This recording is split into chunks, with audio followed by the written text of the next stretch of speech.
Hey, welcome to New Jump City, everybody, where we recap the week in American and Japanese sequential art. I am your host, Christian, the unbiased king, Espinal.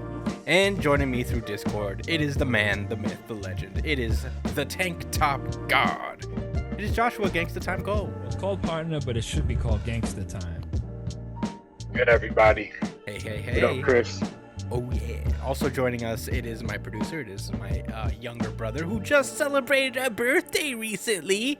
It is Edgelord Big News Birthday Boy Brian. What's up, nerds? Hey. Happy belated, bro. Yeah. My birthday yesterday. How old are you now? 72. I know I don't look like it, but The darkness keeps me young. the blood of my enemies runs. It cleanses my skin. Yeah, that's pretty edge of you, as we know. But yeah, we're back. We got, in theory, a short show today. Only 4 series we're talking about, so I'm excited to get into it. Lots to talk about regardless. So let's get into plugs. You can find me at the Chris Aspinall on Twitter and Instagram. Josh, where can they find you? At JDCole_37. That's on Instagram, and at NYChillin with an EN, not an ING. That's on Twitter. Oh yeah. Get at me, guys. My shit is private, so send a request. Oh or yeah. message me. Brian, where can they find you? Find me at b.esp on both Instagram and Twitter. And if you want to catch me when I'm streaming, find me at twitch.tv/itspunchline. Ooh, yeah. You can follow the show itself at New Jump City on Twitter and Instagram. Follow us on Twitter, especially because we do a really good chapter of the week poll where you guys get to vote on your favorite series of the week, and we reveal the results on the show. We do have the results for this week. Very exciting to get into that. So cast your vote for next week. I usually put up the poll like a couple hours after the official release on Viz Media's website, so Sunday afternoons, Monday mornings if I forget. So check us out on there. You can email us at newjumpcitypod@gmail.com with any questions, suggestions, anything you guys want us to talk about. We would be glad to talk to you. So check us out on that, or you can comment under the video you're watching. If you're watching on YouTube, whether it's the full version of the podcast or the little highlight breakouts we make for you guys every week. So check us out on that. You can subscribe while you're at it. Give us hit that subscribe button, hit that like button, hit that notification bell so you never miss an upload. And yeah, I think that's it, right? Oh, we're on all audio podcast platforms as well. If you prefer that, the audio version of the podcast usually goes up first. So, that's a little perk if you listen to us on Spotify, iTunes, Apple Podcasts, Google Podcasts, Pandora, Amazon Music, wherever you listen to podcasts. All of that. All of that. But yeah, without further ado, I suppose we can get into the show. Oh, missed it. One Piece. This is One Piece chapter 1059, The Matter Involving Captain Kobe. Kobe beef. Bloody Cross. We have a little update on the whole Vinsmoke situation. It looks like they escaped, and Caesar Clown helped them with his hallucination gas, causing Oven and Katakuri to punch each other. So He's strong. I'm telling y'all. yeah, I mean, That's all I'm saying. That he's strong. Hey, that's it. It's nobody the only thing I'm sleeps. implying. Nobody sleeps on Caesar's usefulness and his ability. He technically beat Luffy one time, so there's that. Yo, he's got a Luffy win under his He belt. does have a Luffy W under That's his belt. very rare. Yeah, he doesn't lose easy. But we start off at sea. Apparently Marco went to go see Shanks, who is floating by on Sphinx, which is an island near Whitebeard's hometown. Oh yeah, that's where Marco lives. Basically, he takes care of the people that Whitebeard grew up with, basically, like his town. But yeah, I guess he gets dropped off by them, and he says bye, all that stuff. And we cut back to earlier in Wano, where we get a little bit more of a resolution in terms of Yamato's standing with the crew in general and his decision to stay behind on Wano. And basically, he decides to stay, for the reasons he stated earlier of following in Odin's footsteps kind of to the letter, but also, he just can't leave Wano unguarded, especially since they just survived an admiral attack, basically. Yeah. So, as much as he still wants to go with Luffy, he's decided to stick around and guard Momonosuke for the most part. So, that's cool. Anyway, apparently, I thought that my bad. I thought that he asked Marco to join his crew. Maybe I misread that at some point. But yeah, he basically thanks Marco for helping him all the way back in Marineford. This is really the first time they've like for real talked. So since then, so it's kind of a nice little moment for them. So he flies away, and we cut over to the Island of Women on Amazon Lily, where Boa Hancock is just like, at this point, I just want to be married to Luffy. And then there's the grandma in the back being like, you mean at every point? You talk about you talk about this shit every day. Yeah, like this isn't a brand new fucking development. Yeah. But it turns out that this is Boa Hancock weeks earlier. We noticed that she has like a bandage on her head, but we cut over to weeks earlier when the Marines first started to go after the warlords after they've abolished the 7 warlord system. And we find out what happened on Amazon Lily. There has been a whole Marine attack led, I guess, by this Vice Admiral named Yamakaji. I remember his face, but, we don't know really much about him yet.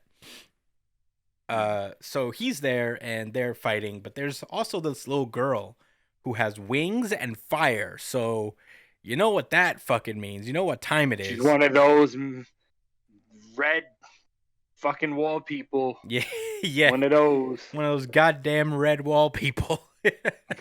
And not only that, she's shooting laser beams out of her hands that look familiar.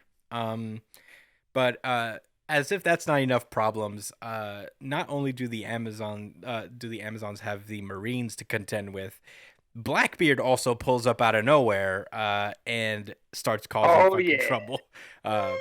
Pretty big fucking deal. Can you do the laugh?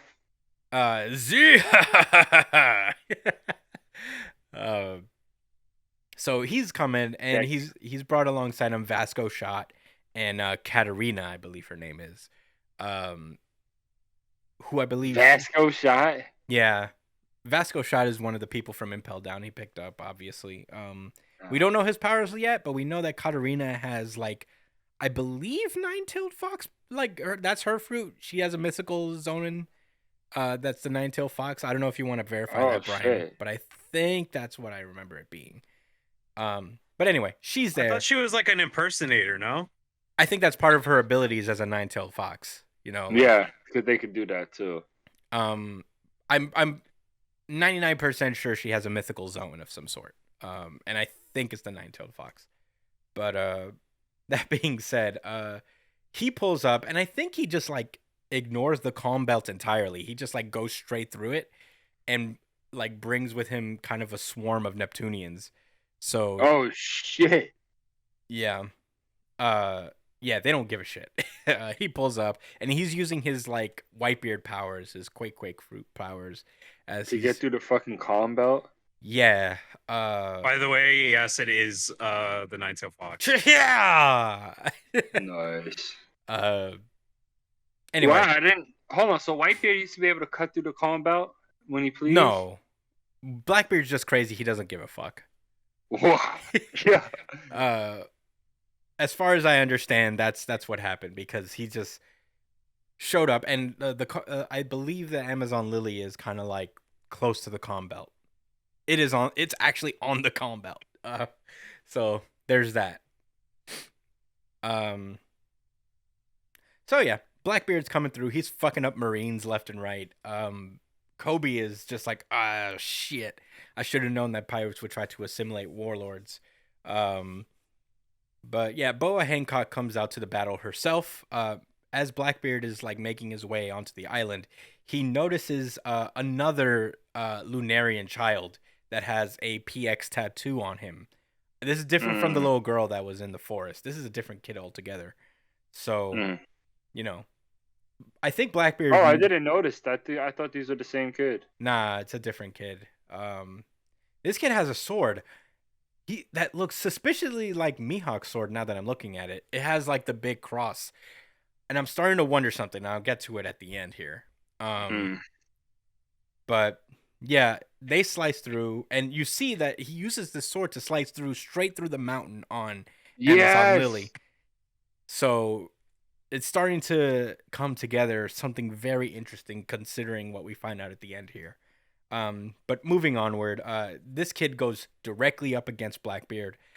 Blackbeard uses his black hole from his dark fruit. And we don't know necessarily the fate of this kid quite yet.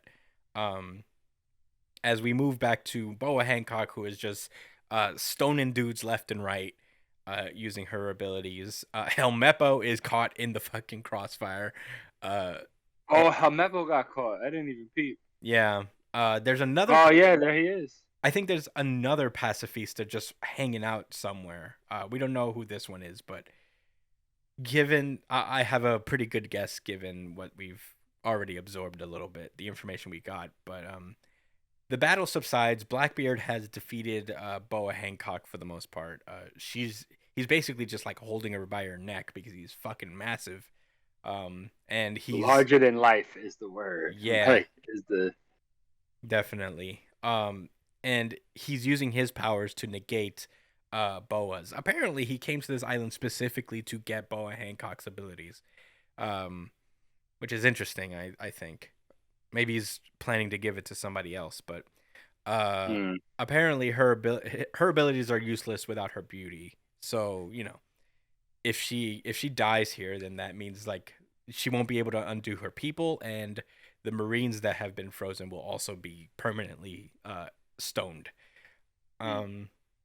Blackbeard then reveals an interesting amount of information here, where he notices Kobe in the back, and he's like, "You helped me at the Rocky Port incident," which is we don't know much about this incident. All we know is that this is the incident that also made Law a warlord. So there's something happened at this fucking thing, but it had, I guess, something to do with toppling a guy named Wang Shi. And becoming the boss of Pirate Island, where we've seen Blackbeard so far as his headquarters is this big, where we've seen Moria go and all that stuff.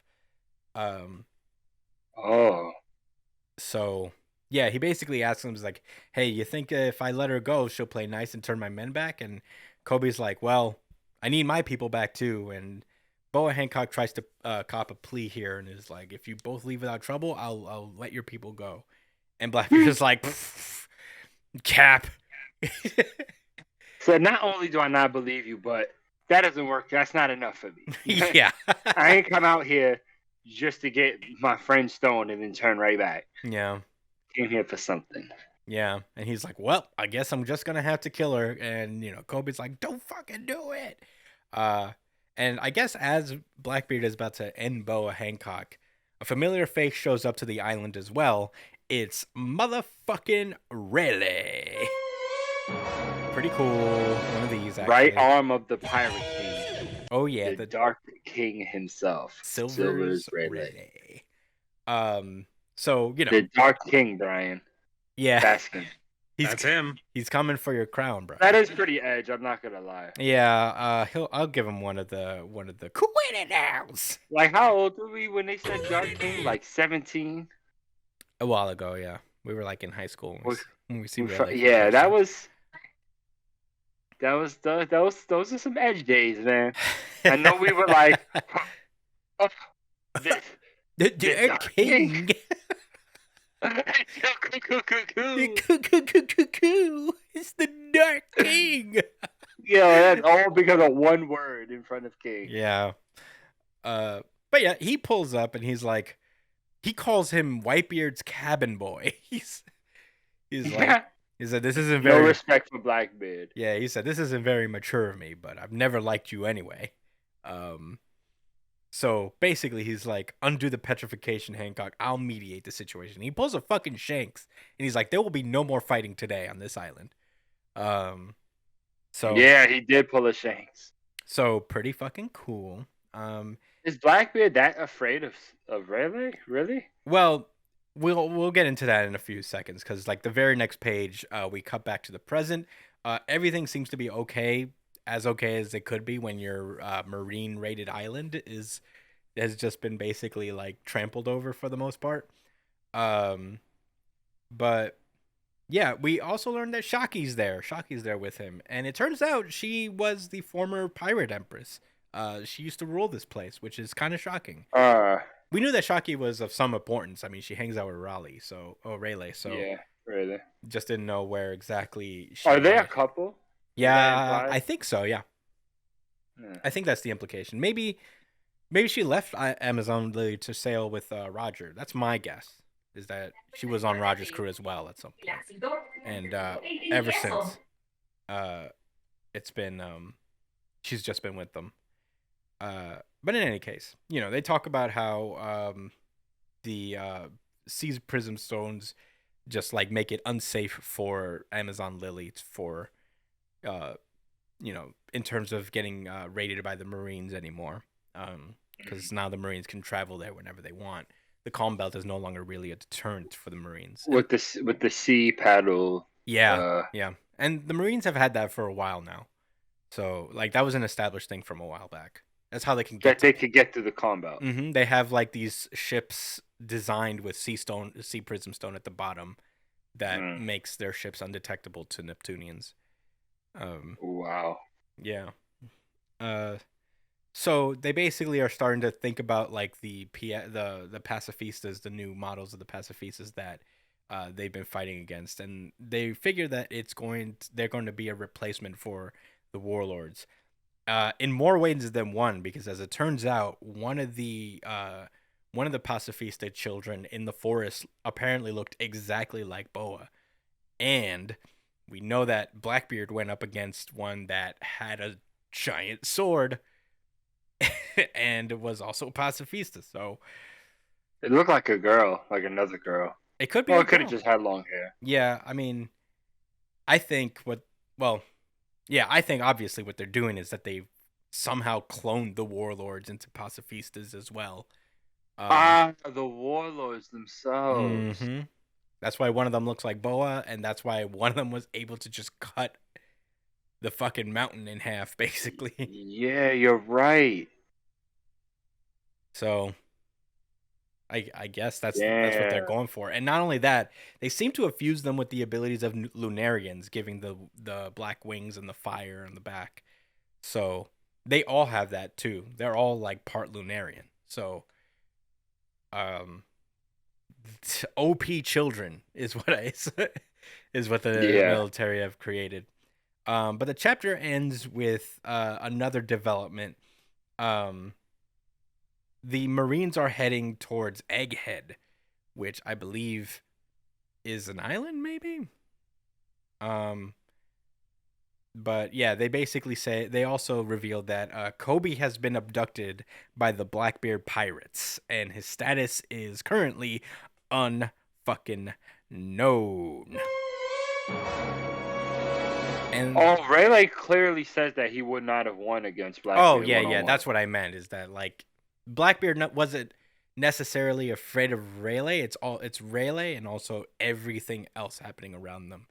That he tilts the situation completely out of hand. Yes, yeah, he by himself kind of like made the situation untenable. Yeah, I think Rayleigh is also a pretty big deal. No, obviously, no, I'm not saying that to take away from Rayleigh. It's just, it is just kind of like taking advantage of Blackbeard's cautious nature. I think Blackbeard is a very calculating person, in general. Like, he doesn't take risks. That even though he went through the Calm Belt, calculated risk. How the fuck did he do that without getting eaten alive? I don't know. Oh, because the Probably island. Seastone boats, no? Well, the island is on the calm belt, so it's unavoidable. The only thing he could do was just like blitz it. Wait. How did Luffy get up out of Amazon Lily then? Because If he was on the Boa's column belt. Boa, as a member of the world government, technically had one of those ships that allowed them to go back and forth. Oh, okay. When they went to Impel Down, he broke it. Mm-hmm. How do you Yeah, break into Impel Down? That's crazy. yeah. But in any case, that's where the chapter ends. Josh, what did you think about this chapter? So, I enjoyed this chapter. It was really cool seeing Blackbeard again. Y'all know he's one of my favorite characters. And he didn't disappoint, man. He looked really cool. I mean, he did his signature slam the ground and make a pool of darkness. I liked it. It's epic. I'm not gonna lie. Uh, and it's cool because he used it against that kid and kind of neutralized him. So he really ain't. Blackbeard really is a problem. Like, Yeah. I think that he's was just got a funny sentence. What? What I say? He had the power. It's like when you use the context, it's like he has the power to create earthquakes. He could create like a black hole, and you used it against that kid. Yeah. The power to create Nah, 'cause that kid was going crazy. He took down that child. That shit chopped the mountain in half. You That's see no Blackbeard's face? He was It's like, just funny. It's just a funny sentence out of context. Yeah. Yeah. Nah, but it was crazy how pressed Blackbeard felt. And it's cool because I forget that his power makes it that he takes double the damage, right? Yeah. Like when he's I think when he's that's using it. I think that's the theory, or like the assumption going around is that because he absorbs everything, he even absorbs pain at a higher level than most people. Just all the time, or while he's using the fruit. All the time.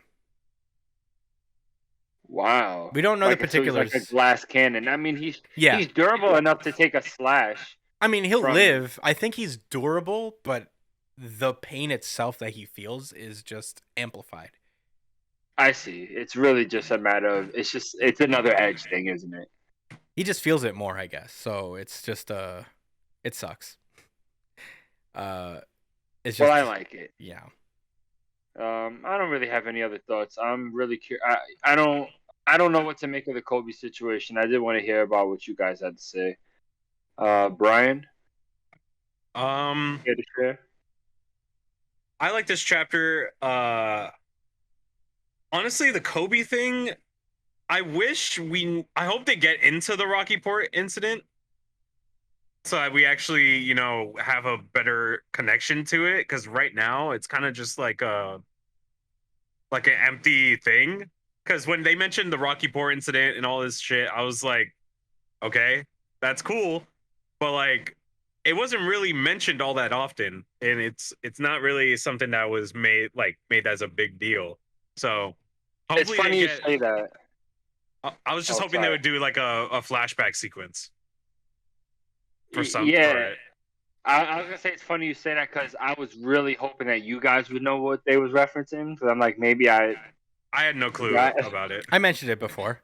what it's, happened. It's at not the- a. It's a thing You they've- mentioned it last week. I mentioned it this week. It's not something we've seen, but it's been an event that was mentioned.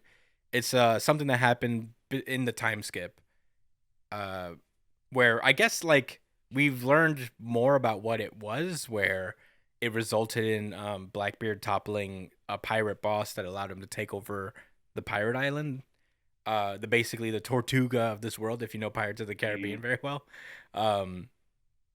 But as up until this point, all we've known about the Rocky Port incident was that it's the event that made Law a warlord. So whatever his involvement there, it ended up in him also becoming one of the 7 warlords of the sea. So something happened, and I don't know if we'll get into it. I don't know how necessary it is to get into it unless like there is a deep plot point outside of Blackbeard specifically going after Pirate Island and the reasons behind that. I would think it would make sense that he would want an island to hide out where he can gather his massive fucking army crew. So And it's in the new world, right? The yeah, Pirate it's in the Island? New World. cool. Yeah, I wonder if we'll go there. Maybe if we go there, we'll find out. Maybe that's the island after Elbaf, is Pirate Island. It's so close to Laftel. Yeah, That's funny. who knows? Brian, what did you? Maybe And that's why. Blackbeard isn't there, so I guess it would be interesting for Luffy to show up before him. Yeah, maybe. Who knows? He probably went back, to be honest, after Rayleigh scared him off here. But yeah, I have a random thought yeah. before you get into your overall thoughts, Chris. I wonder how Dragon feels about Blackbeard. Not great. He probably doesn't like him since he destroyed his base. Yeah, they're beefing for sure. Blackbeard launched an attack on the why? Yeah. Yeah, Blackbeard launched an attack on the revolutionary specifically. So You're right. I remember because the dude used this wrestling man. Jesus Jesus, yeah, Burgess. Burgos. Burgess. Jesus Joyce. Jesus Bourgeois. He like snuck on someone's boat to get over there and turn shit up, I guess. Yeah. Yeah, he basically called Blackbeard over there to fuck shit up. So not on good terms, I imagine. No, but I'm saying why would their interests misalign? They both hate the government, right? Well, who knows? Blackbeard is Well, is fundamentally anti-government, isn't he? well, I feel like there's an ideological thing with Dragon, as per Blackbeard is just kind of a criminal. I see. So it's not necessarily it's not like their hate for the government is probably for different reasons. And Dragon's not necessarily a pirate, but then I don't know why he would have beef with. I don't know. We'll figure it out. Blackbeard. Well, I mean, it's Blackbeard that has the. Blackbeard has could just want his devil fruit. That's There's also that. possible. I mean, that's also entirely true. Blackbeard's just going around killing people, taking their devil fruits. So who knows? I wonder if Blackbeard has another person in his crew that we don't know about that he wants to give Hancock's fruit to. Yeah, I mean that's entirely possible. He could give it to. He can clearly give fruits away. He's taught his crew how to take powers. So. What? Oh, they know how to do it too? Yeah, because Jesus was after Sabo to take his flame fruit away. Maybe he just wanted to kidnap him so that. No, he seemed to know the method. He said, "I'm gonna take." He was like, "I'm gonna take your powers right here on Dressrosa." When they were fighting for the first time. Yo, that's crazy. So there's got to be a method of some sort. But I don't know, Brian. Do you have any other thoughts? So it looks like the government made a Lunarian warlord clones using Kuma as well. So that was pretty cool, pretty interesting. Also, I think the whole thing with Marco and going to Shanks and them, I think that kind of confirms that Shanks probably isn't a villain. So there's that. Because Marco doesn't just fly around and fuck with anybody, you know? So I feel like that kind of keeps Shanks in the good guy category. Oh, Marco went to go to Shanks' ship? Yeah, he hitched a ride on Shanks' ship. And how did he know? How do y'all know that it was Shanks' ship? Because he was on it, and they were like, "Yo, Marco, you want to join the crew?" Oh. And then he was like, "Nah, I'm too old, motherfuckers. I don't want to babysit y'all." Reread this again. Yeah, go back to page. Shanks is old too. The fuck? Ain't page 2. Old? I guess they're still a generation before. Marco's older. Shanks and Whitebeard's crew are like the same. They're at the same level. No, but Marco was around when Roger was around. So no, you're right. Yeah, he's like 50. He's like no, because I remember Shanks being young when they fought against the Rocks Pirates, and Whitebeard was a part of that. Yeah, and he's older than Shanks.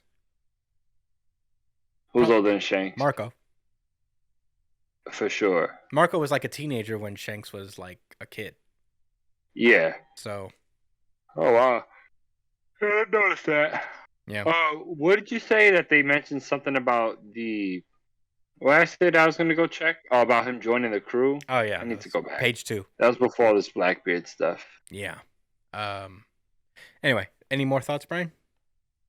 I'm kind of sad that Marco didn't at least join the Straw Hat Alliance. He'll probably pull I up. love him. I love him for the Straw Hats. I think he would be a great like addition to it. But he does have some overlap with responsibilities when it comes to Chopper and stuff. So he wouldn't be part of the main crew. But I just want him. I want him to be with the Straw Hats all the time. Yeah, I mean, he'll probably pull up at some point. I don't think this is the last we'll see of Marco. Did this happen in the previous chapter where he's talking to Shang's crew? No, it just happened here. It's page 2. But I guess in the meantime, I'll get into my thoughts. This was my RGC, I suppose. So one of these. Certified RGC. Certified RGC. Certified RGC. Yeah, I just I really enjoy these chapters. We got our first look at the outside world, really. A more detailed look, and we got to see Blackbeard again. That shit was epic. We got to see Boa Hancock do her thing. These pacifistas actually really kind of like were the reveal that made me be like, whoa, this chapter's crazy.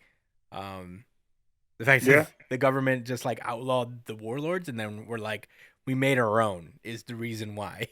That is pretty crazy. Not only did we make them, we like that they have similar abilities to all of you, but they're also pacifistas and they're also Lunarians. So also Lunarian for the aesthetic. Yeah, just for the edge aesthetic of it all. So very cool. I wonder if these people with wings have anything to do with the Skypiea people. That's what I was thinking. Because Skypiea people have wings. Yeah, there's got to be some kind of I remember the Skypiean people are important to the overall story. Oh yeah. So the thing is, Lunarians are. It's possible because Lunarians were part of a really, really high place in the world. Like they're part of like what was it?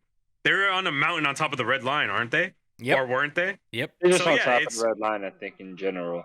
So they were pretty high up there. So it makes sense for them to be like related to like Skypians to some extent. Yeah, I mean, we also don't know how the Skypians got up there. Like who were the first Sky Island dwellers? Probably Lunarians. Exactly. That's entirely possible. Yeah, minus the fire. Yeah. What was the fire thing about? About him being able to take damage or not take damage? I don't remember what the fire thing was about, but I'm sure we'll get more clarifications on the Lunarian thing. And it was a very timely introduction by Oda, so they're obviously going to be way more important than initially thought. But yeah, I really like this chapter. I thought, if there's a world building chapter of One Piece, I'm a simple man. I RGC it almost immediately. I'm easy that way. But yeah, RGC for me as well. What? I'll go with it. Brian, where do you stand? Sorry, not for me. Not well. I love the chapter, but it's not my RGC. Wow. All right. Well, here you go, Josh. You get one. RGC. Certified RGC. Certified RGC. Yeah, a lot of little reveals here. Their stuff with Shaki was kind of cool. It's like a little world building thing. We finally get to see her significance in the past. Rayleigh pulling up is badass as usual. Blackbeard pulling up is badass as usual. It was even cool seeing Mega badass. Ultra super double mega badass. It was great. This whole chapter was just great. That's all I got to say about it. We've talked enough about it. But yeah, are you guys any rebuttals? Anything else to add? No. Nope. Alrighty then. Negative. In that case, then I suppose we can move on. Jujutsu Kaisen. We don't have My Hero Academia today, so Jujutsu Kaisen would be next on the list. I don't know where Josh went. Oh, I'll be right there. But he's supposed to be covering this one, so I guess we'll vamp. Okay, guys. We are back with another chapter of Jujutsu. Yeah, I'm covering it. Yeah. All right. Well, there you go. I'm passing it over to Josh. All right, as I was saying, we've got Jujutsu Kaisen, chapter number 197, Sakurajima Colony, part 7. Author Gigi Gege, sorry, Brian. Get it together. Gege Akutame, translator John Werry, and lettering by Sneer Aaron. Wow, a whole credits All section. right. Huh? A whole credits roll. Don't you do that? No, but maybe I Oh. should. Maybe we should. We get credit. Okay. So last week we had Maki and Noritoshi, that's the dude with the blood arrows, in case I forgot. Oh yeah. They were getting their asses whooped by the cursed spirit, formerly known as Naoya, which is also Maki's brother. And Cousin. yeah, he gave Maki all she could handle. And not only did he hit her so fucking hard at the speed of sound, or beyond the speed of sound, he hit her so hard that she lost confidence in herself. That's a pretty hard hit. Yeah, that is a pretty hard hit, right? Yeah. Right? And they was getting their ass beat until two ancient sorcerers pulled up to make it a 5-way free-for-all. Right? One of the sorcerers, Daido, he actually isn't a sorcerer, but he knows how to whoop some ass anyway. Mhm. And as he was able to force pull Maki's soul sister sword Soul sister. over to his hand and carve up Naoya, making him very upset in the process. Sorry to and cut you meanwhile- off. One note about that. Apparently, I think it mentions here that at some point that Maki threw it to him. So I guess he didn't force pull it. I was right. Yeah, you were right. I was just thinking, like, why would she just throw it to a stranger? But I thought that's why everyone was so shocked, but it was the pressure. yeah, That's what it was. yeah, maybe. But yeah, sorry to cut you off. I just wanted to do a little. Well, whatever. correction. Minor detail. Yeah. Detail. It's all good. Well, regardless, he takes Maki's soul sword and without even possessing cursed energy, starts carving Naoya up. And while Maki is witnessing this incredible feat, she gets caught up in Mio's simple domain. Mio's one of the other sorcerers who is a sumo fanatic and has been searching for anyone to wrestle with. Any person Any alive, fucking person that would agree. anybody with a pulse. Yeah. But like I said, Mio catches Maki into the domain with its only condition being that if the person agrees to a sumo wrestler match, they become locked in and there's no other, I guess, restrictions or conditions involved. Yeah, I just wonder what would Right? happen if the person loses. Like, if you lose in This- sumo in his simple domain, do you just fucking die? No, I think that's it. You just lost. The simple domain just creates a barrier. Hmm. Where apparently time flows much faster and it takes about 1,000 matches in less than 1 minute Yeah. of real time. Crazy shit. Anyway, so she gets caught up in there. Maki gets caught up. Maki agrees to sumo wrestling, with him in the first place because, she's feeling a little lost in this world and she's not pussy. So, yeah. And then, through the guidance of Mio and the art of sumo, Maki smells light, achieves enlightenment, and liberates herself. Now we are back to the chapter at hand for this week. How's that for a recap? Pretty good recap, Okay. bro. You get one Alright. of these. Thank. Okay. So, right, we continue with Maki busting out of this barrier after 1,000 sumo matches that I'm assuming she won, if not most of them, definitely the more recent ones to have Mio looking like his ass was whooped. But he's excited because someone finally wrestled him. But Naoya doesn't give a fuck. He doesn't care about Mio. He doesn't care about Maki's development. He doesn't care about Dido's cheesy smile. He doesn't give a fuck about none of that. He said, I'm going to fly around and be fast. Mm-hmm. That's what he does, right? Flies around and be fast. So, Noritoshi is frightened again because the last time he seen that happen, he almost seen his friend die. And as far as he's concerned, they have no solution for this. So, they Dido and Mio kind of stand next to each other, and they're just like, I want to hurt him some more. And this guy's like, I just want to do more sumo with anyone. Anybody. Anybody? No? Okay. All right. Okay. And Noritoshi's like, are they cooperating? Like, who the fuck are they? So he asks them like, who are they? And Dido gives the sage samurai answer with, it doesn't matter who we are. I hold a katana and I cut what I want to cut. Others can think what they want about me. What a sonder soul. Mio's just like, I want to wrestle that girl more in the most platonic sense possible. Yes. And then he asks the samurai guy if you wanted to wrestle, which he's like, no. So Noritoshi's like just watching them, and he's like, wow, you were asking dumb questions. That girl got ahead of me. And we see what Dido was talking about, because Naoya is screaming why. Like, why can't he's like, I should be overwhelming you with speed. Why can't I catch you? Because Maki developed, nigga, because she fucking grinded and leveled up and went through a mini training chapter arc thing. Yeah. Yeah, nigga. You know what time it is. You're dealing with You a see clear-headed that? mind. You watched it happen once, you're gonna watch it happen again. Yeah. That's what your curse is really about, bro. To forever deal with this. Yeah. Because Maki's just chasing this nigga and dodging him and anticipating his movements as he's trying to fly around and beam into her like a missile. And she's just thinking to herself like, wow, I'm so relaxed now. Observation hockey is actually fucking lit. Yeah. And yes, the light tastes good. For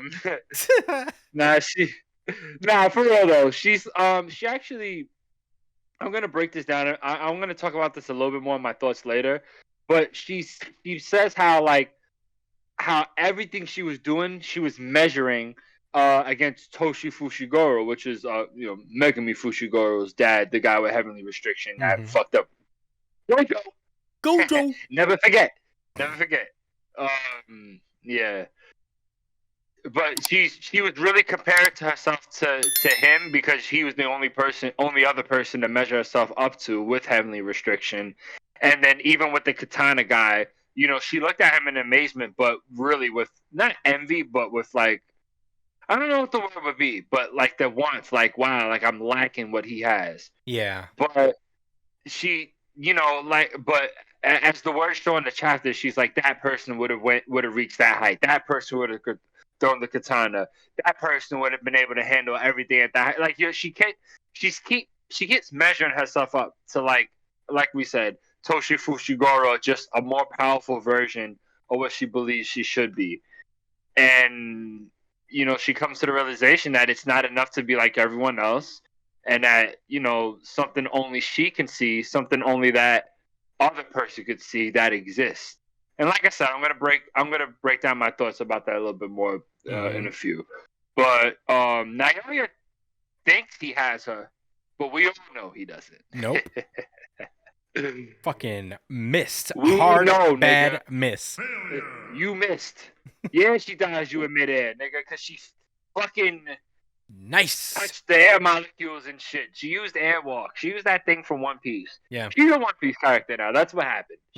She has hockey and that Sanji CPO shit. Yeah. Skywalk. Skywalk. I said airwalk. I was close. Yeah, she's like, she can touch molecules now, which, I mean, I guess we all can touch molecules, but she's aware that she is. There's a completely different level to this shit. So with that, I guess she's able to just kind of No, for real, I think she has airwalk now. I think she could jump off of like pockets of air and stuff. Mhm. Or maybe she's saying that she could sense him through it. Whatever. She's awakened something, and now he's beating her. And now Naoya's getting his ass whooped. I know how it goes. He punches him down to the ground. And he's like, "Oh, I'm a cursed spirit. Hit me without cursed energy all you want. It doesn't matter." Which I thought it mattered, but I guess not. And then the Kappa guy hits him with a sumo headbutt. Like, yeah, Rokujushi. Yeah. Which is like that same move that E Honda uses. Yeah. The headbutt. Yeah. Yeah. EX headbutt is crazy. Right. Oh, he's getting comboed. So he got punched down by Maki. the Kappa Sumo man, Mio, hits him with his special sumo headbutt. And then your man Daido follows up with cutting his head off. Which is crazy because you had to really guess where his head was at because it's not super clear. Mm-hmm. You know what I mean? But he Wait. finds a way. And he gets upset and he's like, the parts where he got slashed at is starting to heal back, and Maki just kicks his head right the fuck off. And he's like, impossible. Why? Why do I feel the pressure that I felt when I seen Toji Fushiguro? The one who should stand with him is me. I guess he super admires Toji. I missed that part. Yeah, he does. He does, right? Mm-hmm. Yeah. Or at least he was like really intimidated by him. Right. Which in turn made him admire him because he's fucking crazy. Yeah. Yeah. So I knew it. Well, we see out of the removed husk of the cursed spirit, we see a more humanoid version that mirrors Naoya much more, reaching himself out of the cocoon. Like a fucking cocoon. We all called it. Metapod. We all called him a metapod. Cocoona. Cocoon, Cascoon, all the other fucking Cocoon Pokemon. Cocoon Pokemon, all of them niggas. They all. That's what this is for them. Shout out to Cocoon Pokemon. Yeah. Oh, and he screams domain expansion. Oh yeah, I forgot Cursed Bears could do that. Yeah. Yo, he's gonna turn them into a movie. With like, you're gonna turn them into film reels. Yeah. Do stuff like that, or whatever. I can't wait. Yep, that was Jujutsu Kaisen. Oh, did I give an alternate? I don't have an alternate title this time. No, you don't. You didn't give it one. I didn't give it one. No. Right. Okay. Christian Espinal, what are your thoughts? Very, very close second for me. I mean, you know me. Last week, I loved that chapter. One Piece edited it out a little bit for me this week just because of the world building aspect. It's something I've been waiting for forever from One Piece. So, you know, I wasn't not gonna give it a little RGC love there. But man, I mean, this is an honorary for me. I thought this was great. Seeing Maki just kind of like just live in the moment and be happy. Like a lot of what she's saying here about being somebody else is, again, very tied to her character. She's always been compared to Mai, to Naoya. She's been compared to a bunch of people, and she's always had that, I guess, for lack of a better term, envy for people who were accepted by the Jujutsu world because she was so mistreated as a result of not having cursed energy. But it's good to see her finally embrace being herself because we all know this. Maki is fucking awesome. Yes. Easily one of the best characters in this series, so it's cool to see her thrive and shine. Be able to fucking notice the differences in temperature and air density, you know, it just speaks of enlightenment, to just kind of like, it's this like kind of Avatar Buddhist type mentality of just like being able to like see everything, feel improving everything. by understanding. Right. Yeah, just being calm, chill, and being assuring yourself and who you are. Saundersoul. You love to see it. Saundersoul. Yeah, love to see it. And having Mio and Daido come in with the fucking triple team is pretty badass as well. The whole thing with cursed energy, with, you know, hit me without cursed energy all you want. is that it doesn't actually matter. Maki's attacks don't necessarily hurt Naoya because she's still technically not using cursed energy. Um, But what about when she punches his fucking face in? Like, it doesn't hurt him it's just 'cause inconveniencing him. it's he doesn't feel it really. It's pushing him away. It's like beating. It's like pushing him away and stuff, but it's not actually causing him any lasting harm. Right. It's not exercising. Right, because if anybody could do it, anybody would be able to fight cursed spirits. But uh, she'd be more effective if she was just slashing at him with the my sword. Um, Hmm.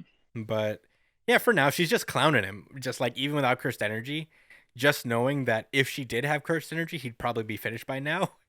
Uh, it's pretty cool to see. It's just frustrating him. And then we have Mio coming in. He's an actual sorcerer with cursed energy, and that's why his attack in particular kind of hurt him. Yeah. And Dido, of course, has the Mai sword, so he's able to affect and give physical damage to him. But yeah, fucking cool as usual. Jujutsu Kaisen, fucking crushing it week to week. For sure. You already This know. was such a close. I had to give it to One Piece. Yeah. Off the strength of it being a world building chapter that I did enjoy. Yeah, I'm gonna throw this off to Brian. Brian, what did you think about this chapter? This is my RGC. Of course it is. Hold on, let me play it for you. This is Brian's really good chapter of the week. Certified RGC. Certified RGC. Certified RGC. Yeah, I really, really enjoyed this chapter mainly because of the message that it sent. The action, of course, was great, and I really enjoyed like the self-empowerment thing because Maki has always been playing the character that's always trying to catch up, that's always trying to be on the same level as everybody, even though she physically couldn't. Like, she was always the underdog in her own mind. Like, she never came into a situation thinking that she had the upper hand ever. So this moment of like, self-realization and kind of understanding that she's special in her own right now. Like, she can do things that like she said, she was always trying to see through other people's eyes, but now she has something that only she can see. She has abilities that only she can do. And she's kind of limiting herself by always trying to play catch up with everybody around her. Now she's in her own category. So it's nice to see her finally embrace who she is and what she can do. And it was just such a beautiful way for Akutami to kind of put it. The way that he kind of described it didn't even come off as cheesy either, because it looked like she was literally liberated from it. Like, when you see Maki fight before this chapter, she's stoic, she's like serious, she's like focused. But here she seems happy, she seems free, she seems liberated. And I really enjoyed the way he handled this chapter. I just wonder what more she's going to be able to do. It's going to be really, really exciting. I love this. Those are my thoughts.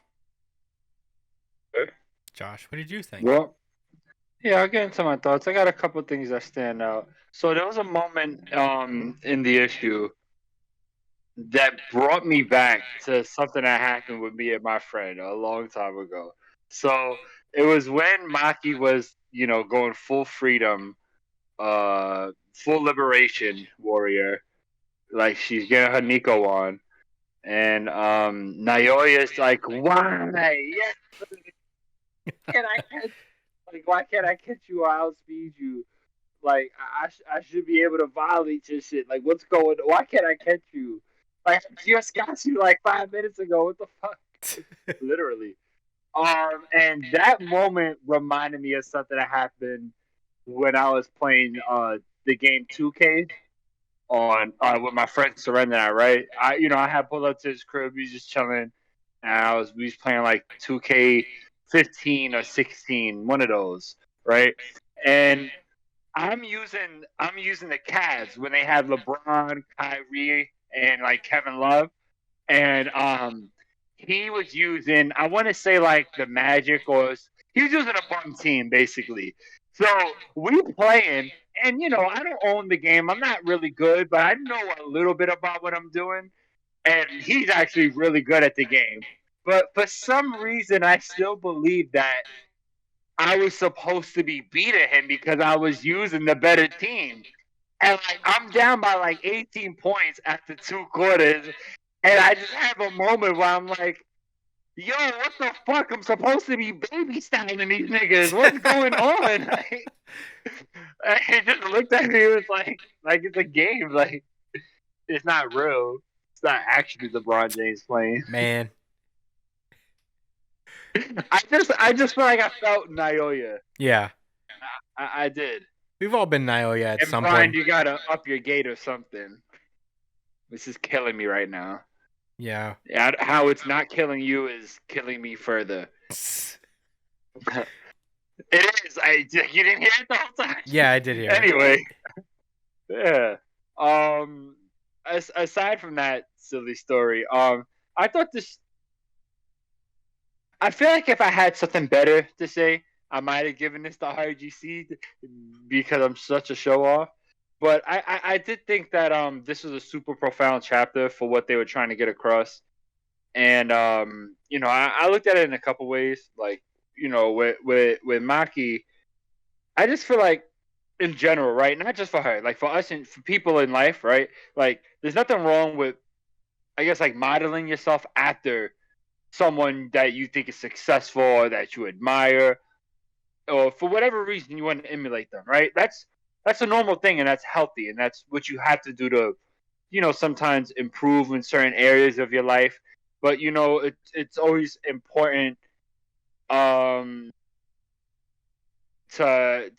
it's always important to understand that we're all fundamentally unique, right? Like there's nothing that anybody could ever do or say to take away the fact that we are all one of one, and just off of that alone, we each have something that we could bring to the world that's unique, and I'm not saying like that's obviously this pertains to Maki liberating herself as far as being a fighter, but that's I feel like when you look at the context of how she grew up with that complex of that, she she knew she wanted to surpass even other sorcerers and make her own path, etc., but she always knew the measuring stick were her fellow sorcerers in her own family, nonetheless, who were super duper strong. So she always had a complex of not being a sorcerer and then always having to be stacked against the most powerful. Mm-hmm. So as you hinted to that, Brian, and also you as well, Chris, earlier. But this was a huge moment for Maki, and it took me 2 reads to kind of really respect the impact of it. Yeah, because I thought it was a nice message initially, I guess, but I didn't. I really appreciate it for Maki, and I guess the only thing I wish had been done different was for us to get a little bit more time with Maki. I won't lie. I feel like Jujutsu Kaisen felt kind of rushed up until the Shibuya arc. Is that the main one, the really big one? Yeah, that's the big one. Mahito. Like I'm not saying that's inherent, like it was inherently bad or nothing like that. I'm just saying I feel like he could have took a little bit more time to flesh out certain characters and give a little bit more of like a day-to-day feel with the school life. But that could just, that's just my opinion. I'm not going to go over this again like I do with My Hero. So yeah, I'll say that. Regardless, I still felt the effect, the impact emotionally for Maki, regardless of that. But what were you going to say, Chris? Yeah, I'll say this about like Jujutsu High is not like a regular school, I guess. And yeah, you're right. They only had like 3 people in the class. Yeah, right? there's only 3 people per year. Like it's like Maki, Panda, and Toge, I think his name is the speech kid. Yeah. And in Itadori's class, it's him, Megumi, and was Nobara. So, and the seniors were Hikari, Okotsu, and somebody else. Oh no, wait, or unless like Okotsu is actually Maki's age, so he'd be in their class at this point. But yeah, it's not a traditional school where they have like a school life for the most part. Um, Well, they could have went on more missions. oh yeah, I agree. I agree, but it's interesting. I'm actually like I casually peek into Jujutsu Kaisen while I'm like sitting around around the house. I haven't finished my hero read through yet, but Jujutsu Kaisen would be next on the list. Yeah, I could reread Jujutsu Kaisen. It's not bad. It's great. I'm gonna excited do to read it. Chainsaw Man before that, but Yeah, I have Chainsaw Man as well. That's gonna be after Jujutsu. it was just such a fun read. I got to do it again. Yeah, definitely. But yeah, sorry to cut you off. I think that's I No, guess you're good. my rebuttal on that one. I'm gonna wrap up my thoughts. Kind of. Oh, I had a line that I want to share with you guys. You know. Ooh, a lot. All right. How we all fun this? Be yourself. Learn from others. Create your own conclusions. Where's that from? That's what I took away. Huh? I said that. Oh, original I'll say it Josh again. quote. Yeah, original quote. Be yourself. Learn from others. Learn from others and life, and then also create your own conclusions. You know what? I think you've transcended Tank Top God. You're the Tank Top Sage. Yes. Words of wisdom. Definitely. Yeah, that is definitely the moral here. I wish I had a light shining down on me. Yeah. I got the sacred light of the Master Sword that I always forget to turn on. Can y'all see the light? No. I saw It's it. lit up. You can see the light. I saw it a little bit. I saw it a little bit. I know it's on. Sounds. You can see it's bluish. Yeah. It's on. Yeah, it's on. That's the It's light. on. I'm a sage now. Let's go. Look at you. But anyway, yeah, I did want to wrap up that thought though. So as far as the author goes, right? Mhm. I feel like this is a message he's also subtly shown. And let's be clear here. We've seen this plenty of times. You see this all the time in series where characters who are the most chill and relaxed and carefree are super duper strong. It's not a coincidence. You know what I'm saying? This is like a pattern of thought. But which is true. But I wanted to point out that even though like Toji and Daido are like, you know, more immediate examples of that strength being exhibited through people's like confidence and understanding of themselves and the world or whatever. I think we've seen it as early as Yuji Itadori, you know, because he's a natural. Now, granted, he has like superhuman strength and endurance and all of that for a regular human being. But well, that comes directly from the Kenjaku thing. yeah. So That's a Kenjaku thing. That aside, right, I know. Kenjaku. Kenjaku. Aside from that, it's just funny because the swordsman fought this guy blind. You know what I'm saying? And was wilding. And in Itadori's first interaction with a cursed spirit, he's blind to it and still fights it. You know? And that paired along with his just knack for picking up the new abilities, because he's always been like carefree. I mean, he has things he cares about, but he's not insecure. Yeah. You know? he doesn't have those same pressures nearly as much as someone like Maki. So I just thought it was cool. I thought it was a cool little example. Like the fact that Itadori was always kind of like that from the beginning, even before learning Jujutsu sorcery, and the fact that he was fighting blind. Mhm. So it was just, I don't know, I don't want to say it's full circle, just interesting little details. Yeah. I could pull those out from the story too, Chris. Look at you. Yeah. It's the fucking sage right there. Oh yeah, thank you. Yeah. I don't have any further thoughts. I thought this was a great chapter, as per usual for Jujutsu Kaisen. Fucking killing it every week, obviously. Always an RGC Definitely. contender week to week. So Always. But yeah, if there's any more, are there any more rebuttals before we move onward? Yes, no? Nope, I'm good. All right. Well, let's move onward. Black Clover. This is Black Clover, chapter 337, the whereabouts. Time out. Totally random. But rest in peace to PNB Rock. Oh, He was shot and killed in a robbery yesterday. I know, I saw. Yeah. I know, kind of random. I should have said it at the beginning. Yeah, I didn't want to forget at the end, so yeah. rest in peace, bro. Rest in I peace. like girls who like girls too. That was one of his songs. I like girls who like girls. Black Clover. Yeah. This is Black Clover, chapter 337, whereabouts. Last we left off, things were looking pretty dire. To say the least. Yeah, the Wizard King turns out to be an evil man. He has two souls. Turns out. Turns out, he seems to have two personalities, two souls dwelling within one body. Is the Julius we all know, and there's Lucius, who is the fucking asshole villain of this arc.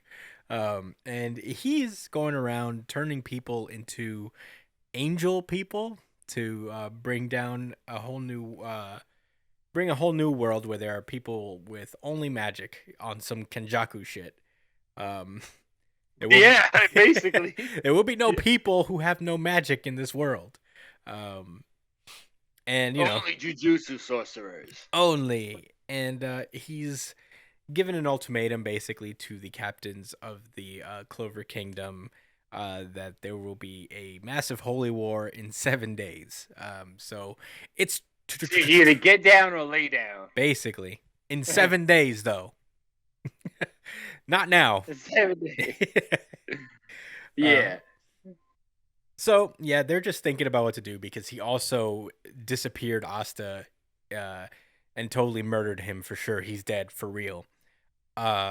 So the other captains are trying to figure out what to do. Yuno vows to take down Lucius in Asta's stead. And yeah, we were picking up where we left off at the Black Bulls headquarters. The Black Bulls are, you know, doing Black Bull shit, fighting, you know, Luck is fighting Magna. Yeah, shit's happening. Black Clover stuff. And Noct pulls up and he basically breaks the news that Asta is more than likely dead. So all of the Black Bulls are like, what? No way. And Noct is like, it doesn't matter how anybody feels about it. It won't change the facts. That said, I still, no matter how much I focus on reality, I still can't believe that guy's dead.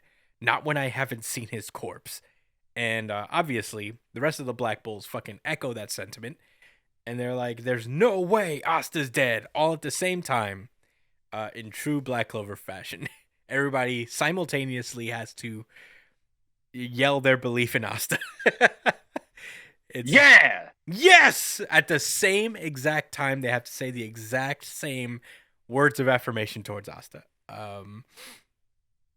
So There's no way Asta's dead. wait, can we time that? So we can all three of us say there's no way Asta's dead, just like in the manga. Okay. All right, one. So there's no way pause Asta's dead. Okay. There's no way Hey, pause Asta's Asta's dead.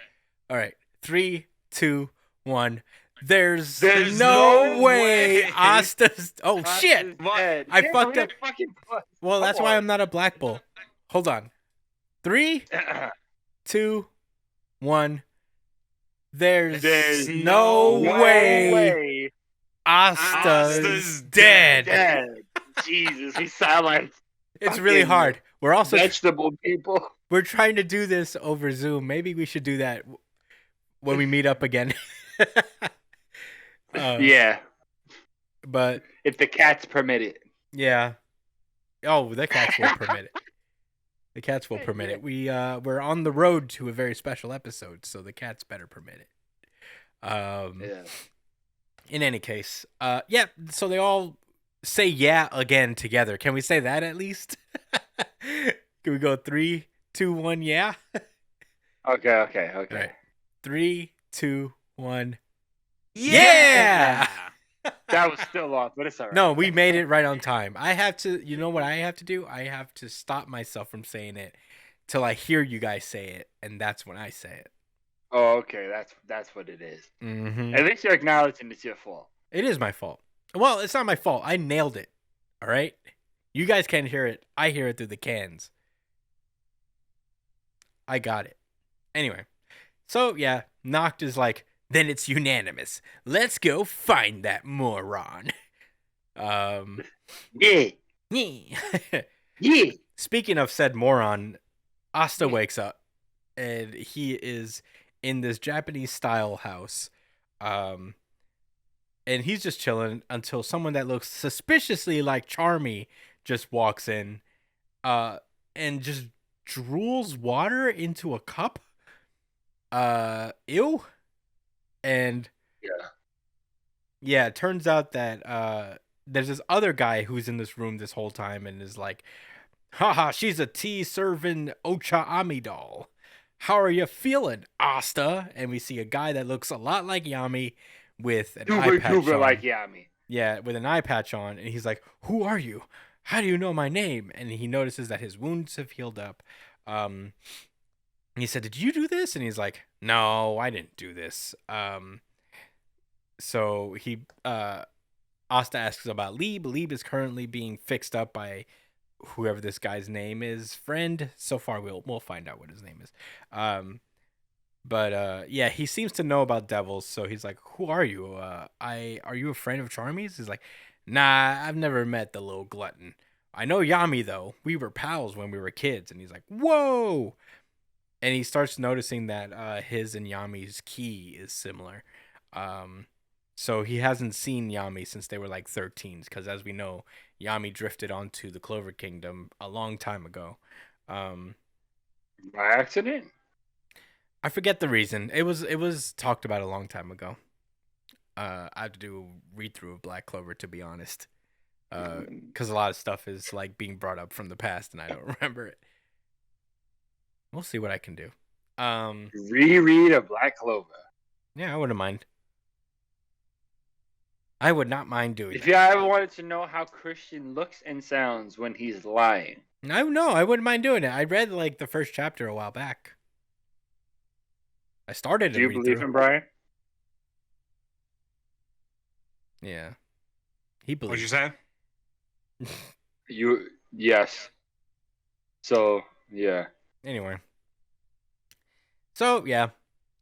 This guy is just like talking about how he basically knows everything that happened to Asta at the Clover Kingdom, from getting his heart broken by the sister and just getting fucked up by Lucius. So And warped. yeah, and whipped. So Asta's like, how do you know that? He's like, oh, it's nothing. I just see stuff with my cool eye patch eye. And my eyes I can read your mind. Yeah. It's totally not invasive. and my eyes telling me now that even if you go back, you can't win. You know what you need? A trading arc. But anyway, so he says you can't get back by yourself anyway. And this girl gets up that looks a lot like Nero. Gets up. Yeah, she does. Opens the door, and it turns out Asta has been transported to the land of To Wano. Yes, yes, Brian. That's exactly what I was gonna say. Yeah. So, I guess Black Clover's in his Wano arc now. Yes, yes. We thought it was over, but now we have more Wano. Let me ask you guys, for sure, no cap. All right. If their boat did a fucking U-turn and said, oh shit, we had to do all this other stuff in Wano and we have a whole nother Wano arc, how would you guys feel about that? I don't know. Would you be accepting? It's gotta Would you be. be accepting? Give me more Wano. It's gotta have a good reason. I'll tell you what. It's a decent reason. How about it? It's a decent reason. I mean, Like chapter for chapter is still quality. Hey, but man. the reason is just I'll a follow. little bit short of good. I'll follow Oda wherever, dude. Same. Just take me wherever you needed to go, dude. Pretty much. It could have been any combination of words and sentence, and if after it said, "Will you continue to still read One Piece?" I'd be like, "Yes." Yeah. Yeah. Yeah. But anyway, Real shame. Asta's in Wano, or as they call it here, the land of the sun. Japan Japan. or parody. Oh, but we're not going to go there. Because Josh is an extremist. All right. I know, so I never said that. He never said that. Chris never said that. Uh, He never even applied anything. Yes, Brian. I know you have thoughts on this chapter. well, first of all, let's finish this. This guy's name is Ryuya Ryudo. He's the shogun. I thought it was Odin, man. He's the shogun of this place. And he says, since you're here, get yourself more power right here, right now. Training arc. I like, just like that. man, I'll tell you what, Black Clover has been very straightforward about all of the shonen tropes they're going to hit this with in this arc. Zero shame. None. He's like, you know what time it is. We're doing Yeah, this. yeah. Tournament arc training. Yeah, we're doing a tournament arc. We're doing a fucking training arc, and then there's gonna be a big battle at the end. You know what time it is. This is shonen. But But first is our Wino arc. yeah. So let's get into your thoughts, Josh. What did you think about this chapter? Oh, it was a cool chapter. I don't really have that much to say. I had a lot of fun talking about it, but it was cool to read. I'm interested in Wano, in Black Clover Wano, and I wonder why this Nero lookalike has such an attitude. Because Nero has an attitude. Ah, yes. You forget? Nero also has Women an in attitude. Black Clover are either super kind, Marileona, or Tsundere. Yeah. Yeah, there's really two speeds. They're either Tsundere or it's really Mimosa or Noelle. And Marileona. No, that's why I said kind. It's either kind. There's three. It's kind, Tsundere, and Marileona. Yeah, but Marileona is the only one like that though. That's why I said Marileona. She's like a breed in and She's of her own herself. category. Yeah. She's still female, Well, we're Right? saying as a whole, right? you know, there's only one of Marileona. So every other woman in Black Clover is either Noelle Kind of Tsundere. or Mimosa, and there's no like spectrum. They're one or the Yeah. other. I guess Charmy's different. Yeah, Charmy's a but little she's different. sheep, so Yeah. She simps for though, but she's not a tsundere about it. true. Anyway. Anyway, Yeah, continue your thoughts. I have no idea what Asta's gonna learn. Maybe he's gonna learn some actual sword techniques, so it'll be like kind of cool in that way. Oh, I maybe don't think it's he's gonna learn a new power. maybe it's like, armament hockey. Maybe it's Ryo hockey. yeah. I'd be so for it. I really would. Imagine. Yeah. Like the author, what's his name, for Black Clover, is like in the editor's notes. Hey guys, by the way, we are officially crossing over with Oda's One Piece. Your Yeah. Did you see that coming? your anti-magic isn't piercing through their skin. It's anti-magic that pierces You within. must learn the color of armor. But yeah. It was a cool chapter. I'm looking forward to what happens next week. What can I say? Yeah. Is it on next week? Yeah, it is. Black Clover almost never takes breaks. Yeah, Jujutsu that's why when it Kaisen. took its hiatus, I was so surprised. Yeah, Jujutsu Kaisen's on Jujutsu break, Kaisen's on break. I'll give it an But- X for next week. Yeah, but in any case, if those were all your thoughts, I guess we could throw it to Brian Yeah. for the first time. I don't know if This guy looks cool. That's it. yeah. Those are Is my the thoughts. audience? Is this the audience VGC? Nah, tied. Oh. What? Mm-hmm. I'm glad I ain't put no lines to the other series. I was about to. I Just guess mean- it was Black Clover. Black Clover has been automatic at this point. Constantly RGC of What's the it tied audience. with? It's tied with our very next chapter that we're talking about. Oh shit! Wow, I need to make a symbol for like a tie. Circle All right, I'll figure it out. or triangle. I usually write A for audience. I have an initial for each of us in the Yeah. category. I'll show Yeah. you guys later. Yeah, Black Clover and Undead Unluck tied with 38% of the vote each. One Piece comes in technical second place, and Jujutsu Kaisen came in third. Which I don't know. You people have to vote more. There's Black Clover fans will I mean, fight. obviously, the best series always wins. I mean, obviously. Right, Brian? You know what? It's always better than My Hero, so it's okay. Whoa. As long as My Hero doesn't win, then we're good. Doesn't deserve it, bro. Man, My Hero's not even Only here. Black Clover deserves it. You don't got to do that. My Hero's not in today. Let it have a break. Let Horikoshi enjoy his week off. Can Horikoshi give me a fucking break from the mediocrity? How about that? He did this week. How about you? Yeah, but you know what I mean. You guys are acting like those chapters weren't fire until that whole I'm Bakugo thing acting happened. like this guy's an asshole, Brian. That's how the fuck I'm acting. I'm acting like this guy doesn't want to fucking write his series anymore, and he's taking it out on us. Like us in America, we ain't do nothing to you. We embraced you, Horikoshi, with open fucking arms. Look at that. Why are you putting? What the fuck is this shit, bro? Why is he catching strays? Can you get off his dick right now? He's not even here.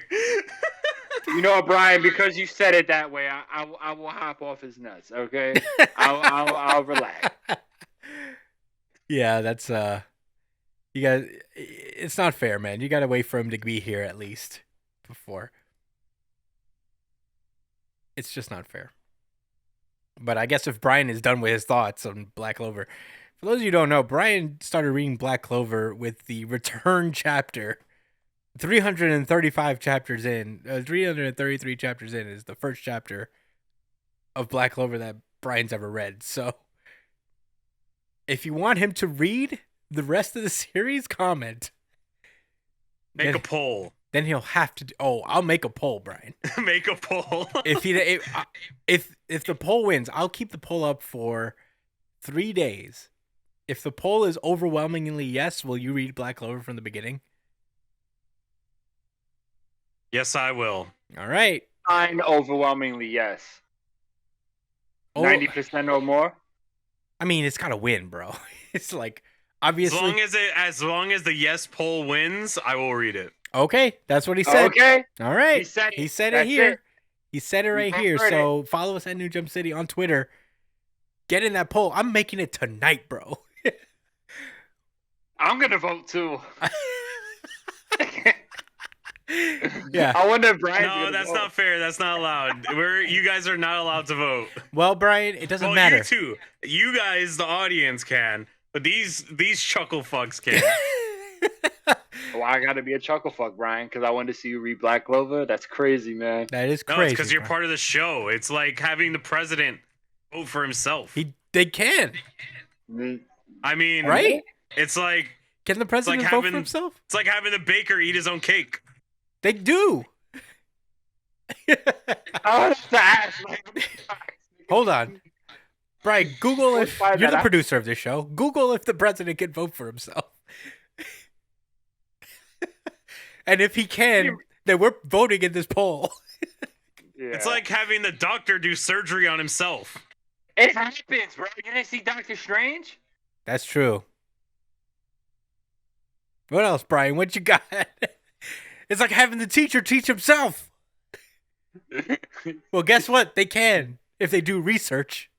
In training. That's teaching yourself. You're teaching your muscles. That's true. Do things. You'd be surprised how many things you could do by yourself. Yo, Baki is fucking crazy. Did you have thoughts on Black Clover? Yeah, I did. I didn't finish. I didn't even start it. But yeah, I also don't have actually much to say about this. It was funny to see Wano basically appear in Black Clover. I know that at some point, Tabata was probably pressed that when they got to Wano, probably he was like, "Oh shit." I know. It was years ago, though.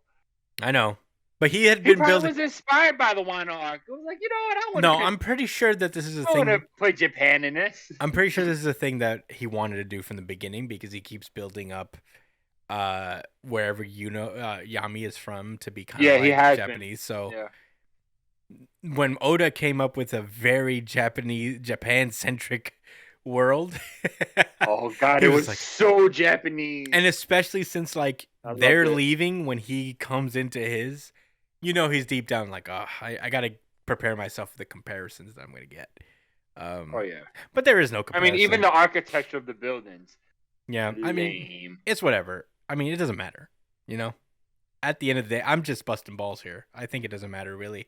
I'm actually kind of excited to see, I guess, what Tabata's version of Wano would be. It is interesting to see that a lot that there are like these similar, like there are these I know there's a word for it. I'm just forgetting it, but there are people that resemble people from the Clover Kingdom, but just in this land. There's like I guess the narrow girl and the charmy girl they look exactly like each other. So it's funny to see. I'm wondering if This is definitely Yami's dad. no, it's his friend. But they look exactly the same. Yeah, he mentions that they were friends back in the day. Maybe they're brothers. No, he said friends. He seems like the guy to be needlessly mysterious. That's possible. Could you at least agree with me on that one? I can agree with you. Hey, I'll if take he that. says they're brothers tomorrow, I'm like, all right, I believe it. Whatever. Who cares? But he said Hey, that they were not my bro. He said they were pals. I I feel like said, if they were hey. I think if they were brothers, he would have said brothers and not pals. But yeah, I mean, my wonder is that if the Black Clover folks, not the Black Clover, the Black Bulls are gonna pull up to this fucking island, find their way here somehow. That would be cool if all of them got Ryuo training. I'd be down for that. But yeah, that's all I gotta say. Really, it's been cool. I mean, obviously we knew Asta's not fucking dead, so not much of a shocker. Well, Christian knew for sure. I was. You were I was on fooled? the fence, man. I was. Oh, I was. Man, you gotta read closely. I mean, Asta's the main character. You know? I should have known. Yeah.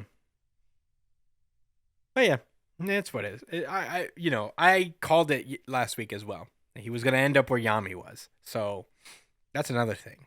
I called that shit. But yeah, not much to say about Black Clover. It was a good chapter nonetheless. I'm wondering if the Black Bulls will be there, and that'll be interesting if they do. Anyway, I'm ready to move on if you guys are. Oh yeah. Let's go. Undead Unluck. And with this, I'm going to toss this over to Josh. Hey guys, I'm back with another Undead Unluck review. This is chapter number 126, Advent. Alternate title, The One Who Validates. So, yeah. Last week, we had Apocalypse, which is the ancient artifact modeled after a book that basically decides all the rules of how to go about capturing and releasing Umas, and also just wants to make the main characters miserable. Those are his two jobs, as far as I've seen. Yeah. But yeah, so yeah, Apocalypse reveals the conditions for looping, in that they require a massive amount of points, which Victor, because he's been alive for billions and billions and billions and billions, and cut to me saying that several more times, of years, he's procured more than enough points to satisfy that need, which chagrined Apocalypse. But he also says that for each member, the second condition is that for each member of the council, we had to wait 1 minute for the arc to charge up. And because they now have 11 members, which is more than there ever has been, apparently, they have to wait 11 minutes. So in the meantime, Juiz and Andy are going to go face off against Ragnarok, because they also realized that God began Ragnarok. As soon as they started to charge the loop up, God got mad tight and said, it's Ragnarok time. And yeah, that was last chapter. Now we're back. We got a cool 3 pages, like showing like a bunch of like the, I guess tertiary is the right word, characters. Excuse me. In the first the first panel we got Unburn and I think her name is Beck, the rabbit girl. I don't know about her. We really don't know much about Injin either, other than his name is Unburn. Yeah. So I guess that's that. Then we also have Untruth. I mean, we have Mui and Shen, which holds Untruth. We also have Phil, which he is actually a negator. Mm-hmm. I don't know if you knew that. Yeah, he's unfeel. That's how they was able to modify his fucking body and all of that. Pretty cool, right? Mm-hmm. And then you got Creed. I think that's Creed, I think that's Creed. Yeah. right? Looking on, like he looks like they're at some type of science hub or something. Yeah, Not probably science hub, like a fucking lab or something. Yeah. I don't know. Probably Under's headquarters. Really. I don't know who that girl is though in the background. I forget who that is. Really. No clue. Then we've got Ishin and Top, which are also unbreakable and unstoppable, respectively, fighting off against Seal, the king of Umas. And it looks like Top is not doing very well. Nope. Sad stuff. We also got Chikara, that's unmove. Not Shen. Fang, who unfade. I didn't know he was out there, out and about, doing stuff. When did this happen? I guess he broke out of wherever he was at some point because Where the fuck world's he was ending. at, right? I thought he died. I didn't. No, he was alive. I remember seeing him. He was like imprisoned by the Union. Well, he's out. And Yeah, he's that out nigga's a problem. I'm not gonna lie. He's like the strongest person they've had to ever fucking deal with. I mean, Unruined's pretty serious, but Feng was fucking these niggas Yeah, up. Feng man. was a problem. Feng was a menace. He was a whole problem, and then some. Yeah, man. I want to go reread that arc again. Actually. Then we also had Telly, which we actually don't know his negation. well, at least we don't know his negation specifically yet, which gives me hope for the future. Thoughts about that later. Unspeak? We have Unspeak, maybe. Maybe. Hmm. I mean, if you know, let us know, please. Comment below. Right, if you yeah, know what... if they mentioned it, but it didn't show in the Undead Unluck wiki, which I found all of their names from. Oh, okay. Thanks, guys. Yeah, the best. Then we got Tatiana and Billy, which is both untouchable and unfair, respectively, and of course the cheese god himself, Unruined. Mm-hmm. And he's like, yes, God is starting to turn up, and he's throwing the whole sun at the planet. Mm-hmm. Yes, sir. All right. So anyway, he's hype. And Fuko has the same reaction I do, where she's like, endure for 11 minutes. Endure the sun? Yep. Or these nuclear explosions for 11 minutes? I don't know about that. I don't know what you're going to do with your sword, Juiz. But, she has Unjustice, so I guess she'll figure it out. Yeah. So, they're just telling her, like, they're just letting her know, like, look, we're going to leave you. You got to stand here, hold it down. You can't come join us. We need to go fight. Sit down and relax and try not to pry all the fluids out of your body before you teleport to the next world. Yeah. There's a moment that happens here that I think is going to matter much later on. Yeah. By the way. But obviously, he goes to give Fuko a really big hug, like right before they leave, and everyone acts all surprised. I think this is supposed to be way more sexier than it looks, but he just gives her a big hug, and he's like, don't tell me this late in the game you're blaming yourself for everyone dying. We already went over this. You experienced this through 2 arcs, and understand that that's not your fault. It's God's fault. Right? Yeah. All we need to do right now is grab hold of that baton that everyone has passed us so that the 2 of us can go through the loop, get stronger, and come out on top next time. Ooh. Pretty lit. Yeah. Oh my God. I really hope there's more. But whatever. Let me hold it down. Will you get away already? We don't need any blah, blah, blah. Okay. So, yeah, they're ready to leave.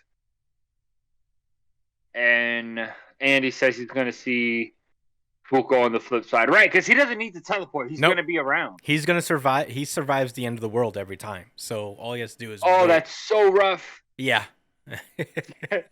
So rough. Yeah. Juice planting that remember card in his head, like she gave him mercy Mm-hmm. while not giving him mercy. Well, yo, that was intense. Anyway, so then the moon spirit pulls up next to Fuko and she's like, haha, let's have a little chat. And then she brings her to her seat on the moon, I guess, so that she can have a better vantage point of what's happening to their planet. Mm-hmm. And oh no, that's not. I'm getting ahead of myself. So yeah, the moon spirit tells Fuko, let's have a little chat. So I guess they're gonna talk by the hour. And Juiz and Andy are looking on to God himself, which is the sun. The sun is God. Sun is God. So I mean, this should be obvious enough, but it checks out. I mean, makes sense. everything from in our planet was born from the sun. Hey. You know, The sun is considered a Just- deity in a lot of ancient cultures and stuff. So it sure is. makes sense. So it checks out on. I just don't know why he looks like this. Why does he look? Well, I guess he is a molten bad guy. magma guy. You know. Yeah, that's what's happening. It's. I don't. What are your thoughts? Oh. Yeah. So we get to That's see. the end of the chapter. Yeah. After pretty much the entire series, this is our first glimpse at the main antagonist of the series in God.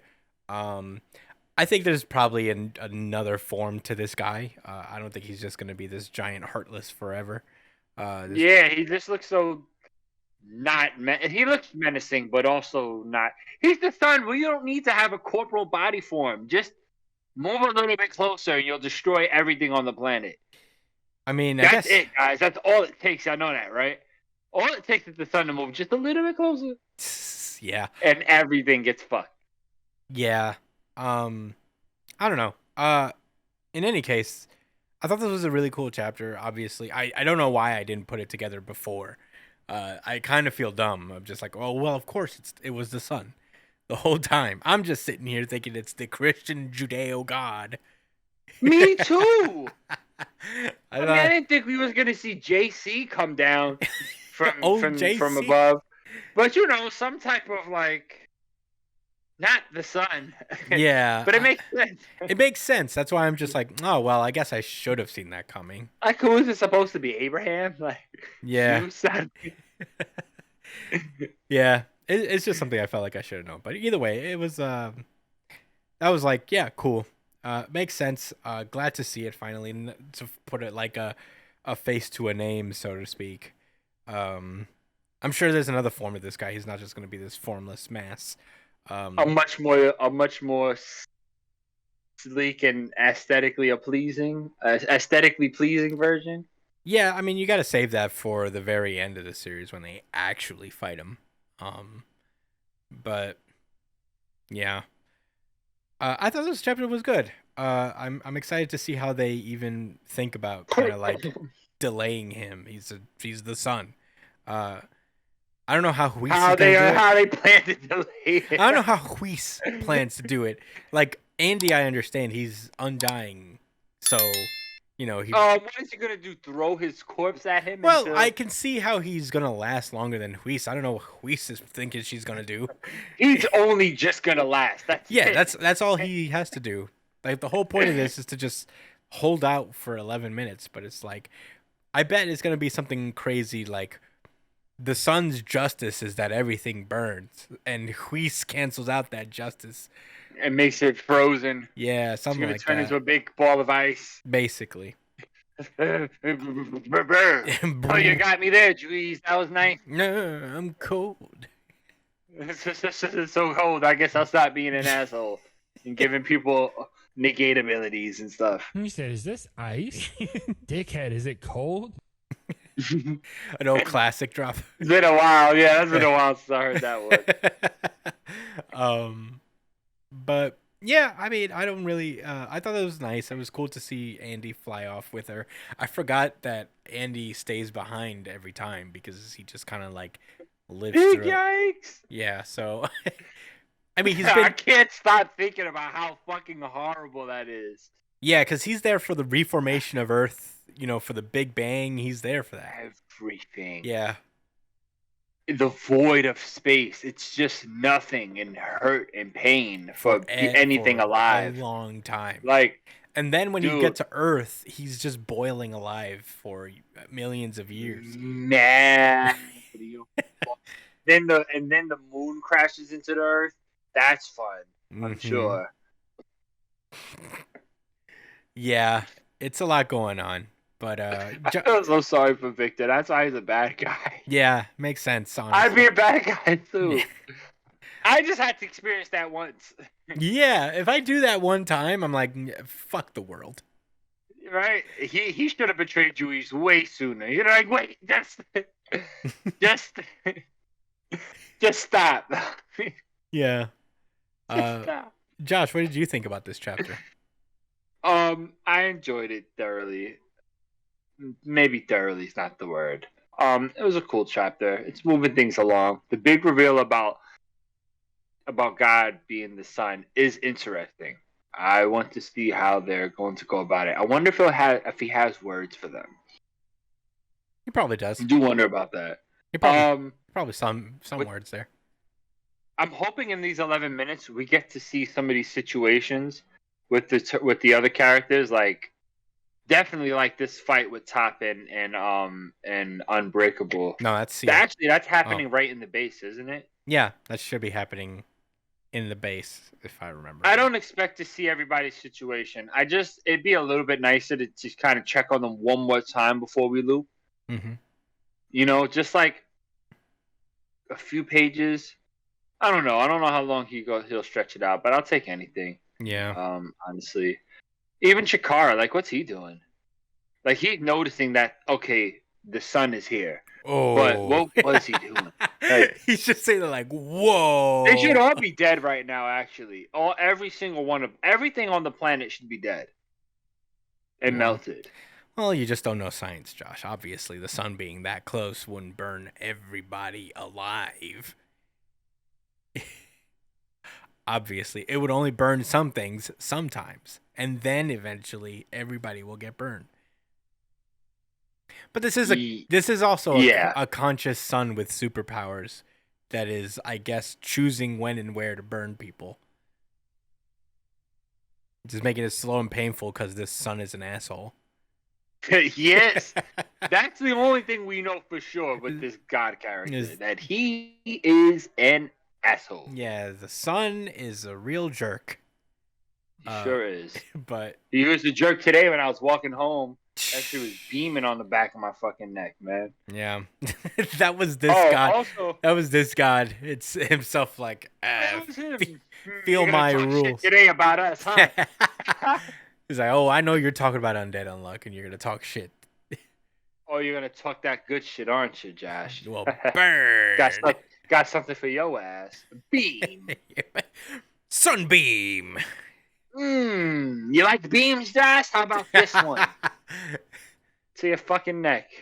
Nah, Yeah. I like the series. I thought also the fact that the four like boss Umas were seasons, and that God being the sun makes. I actually think that was really nice, like flavor wise, because the sun does affect the weather too a lot more directly than it affects other light. Well, I don't know what I'm talking about. Sun affects the weather. Yeah. No, that Weather makes sense. is seasons. That makes sense. The way the roads, the sun and the earth's relationship is what creates, like, their dynamic is what creates the seasons. Yeah. So I thought it was like, oh, it makes total sense. It's the sun's influence on the earth that creates the seasons. Therefore, right. Okay. Checks out. Yeah. I mean, That was my last thought. Like I said, I really want to see some more fighting with the supporting cast, but what else? yeah. We'll see. But yeah, those are all I our hope thoughts. the season starts again. I really think it is. I really think it's leaning towards the fact that it's going to start it like it's gonna continue to keep going. No, I think so too. I don't think it's gonna end for a while. But it might be like on some final arc type shit where there's a set amount of like a few dozen chapters remaining. You know, Yeah. maybe like 50 to 100 more chapters left. I'm being generous. I wonder how much chapters are left of My Hero. 2? Is that a stray? Oh! Take his shots now! Yeah.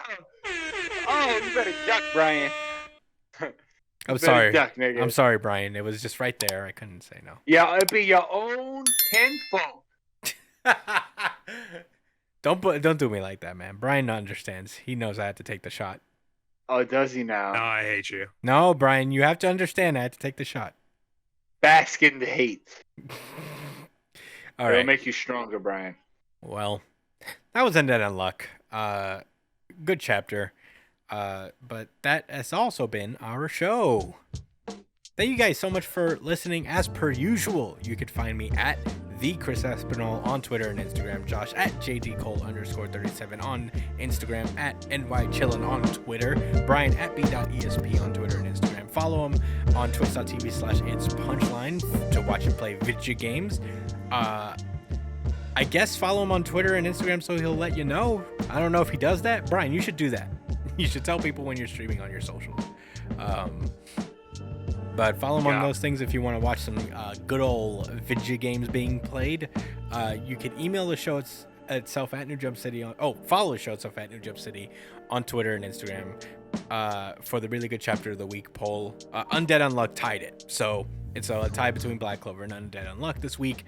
Vote for your favorite next week, and we'll announce the winner on the show. Email us at newjumpcitypod@gmail.com with any questions, suggestions, anything you guys want us to talk about.